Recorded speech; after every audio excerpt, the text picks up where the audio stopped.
Ainda não passou pela garganta do torcedor de São Paulo a eliminação antes da semifinal do Campeonato Paulista para o Mirassol. Lembrando, o time do interior sofreu muitas baixas durante a parada forçada pela pandemia do novo coronavírus e botou em campo o time que era possível, quase um catado. Juntou os jogadores que dava, pôs esse time em campo e eliminou o São Paulo, que tem um dos investimentos mais elevados do futebol brasileiro, um dos elencos mais caros do nosso futebol. Uma humilhação, uma desclassificação histórica, algo constrangedor. Mas eu quero chamar a atenção para você para um detalhe, né?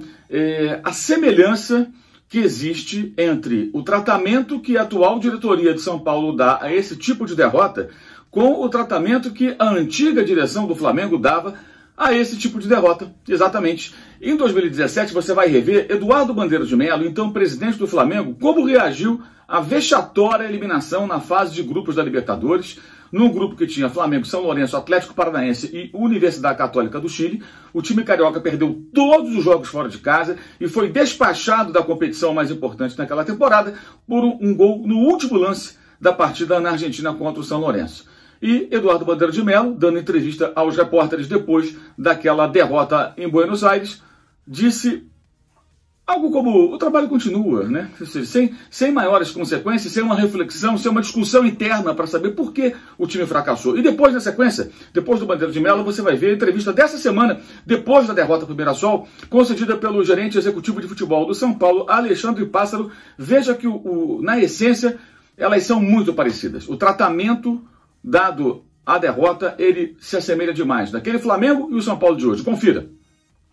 O prejuízo é a derrota em si, não está na continuação da Libertadores e agora trabalhar para voltar no ano que vem e fazer uma figura melhor do que fizemos esse ano.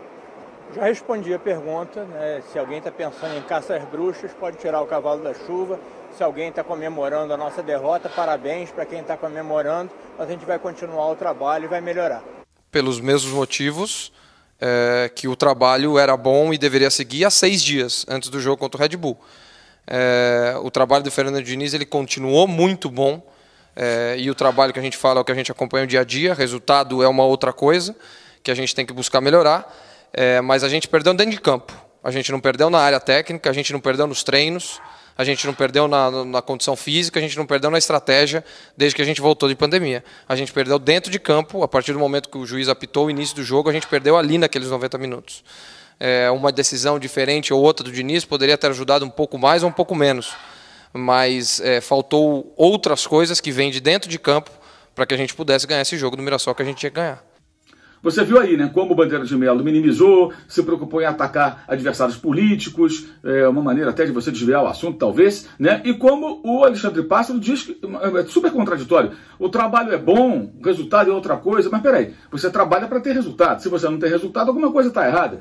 Então você percebe que não vai para lugar nenhum. É muito curioso que o São Paulo, hoje, ele pareça se inspirar no Flamengo, mas não no Flamengo vitorioso de hoje, o time que está colecionando conquistas, não. Ele parece se inspirar no Flamengo que fracassava há 2, 3 anos. É um negócio impressionante. Repetindo, o São Paulo tem o jogador mais caro do futebol brasileiro, que é o Daniel Alves, e tem um dos elencos mais caros do país, e não consegue nada, e fracassa de forma retumbante. Eu coloquei, inclusive, lá no meu blog, 24 eliminações durante o período de 2013 para cá em torneios de mata-mata. Foi a 24ª eliminação, mais uma nessa gestão do presidente Leco, que vai terminar no final do ano, né, o seu mandato à frente do São Paulo Futebol Clube. E o tratamento dado é como se fosse uma derrota qualquer, como se fosse uma derrota aceitável. Não, não é aceitável.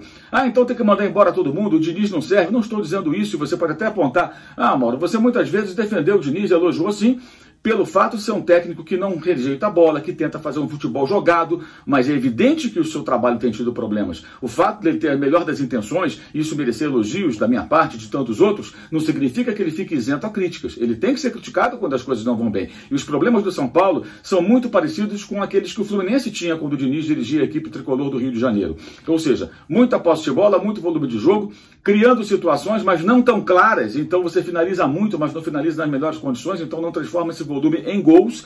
E, ao contrário, os adversários têm muitas chances de arremate com liberdade. E os números mostram isso. 2 jogos o São Paulo fez no Morumbi com o time titular na volta após parada forçada pela pandemia do novo coronavírus.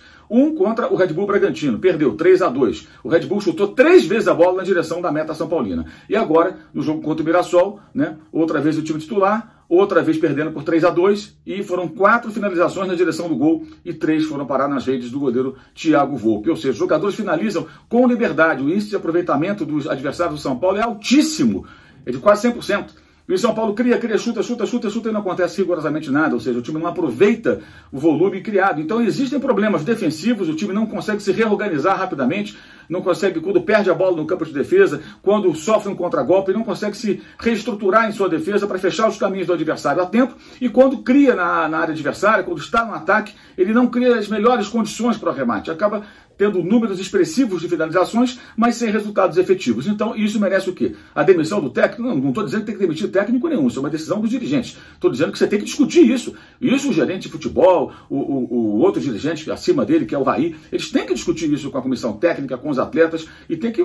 Gente, o que está acontecendo? Por que a gente pagou esse papelão aqui de ser eliminado dessa maneira? Isso não pode passar em branco. E quando o dirigente trata como uma coisa normal, praticamente, ser eliminado pelo Mirassol, o trabalho era bom até outro dia, convenhamos. Aí é que o time dificilmente vai sair desse buraco, dificilmente vai para algum lugar. Um time grande não pode ser íntimo da derrota, um time grande não pode aceitar resultados como esse passivamente, sem uma reflexão. Repito, não é mandar técnico embora, demitir jogador para dar satisfação à torcida, é ter a capacidade, a coragem de fazer uma autocrítica, né, e fazer as cobranças devidas aos profissionais contratados, até eles mesmos dirigentes, alguns deles até profissionais, porque desse jeito realmente a torcida do São Paulo vai continuar sofrendo muito, com vergonhas, com vexames como da última quarta-feira.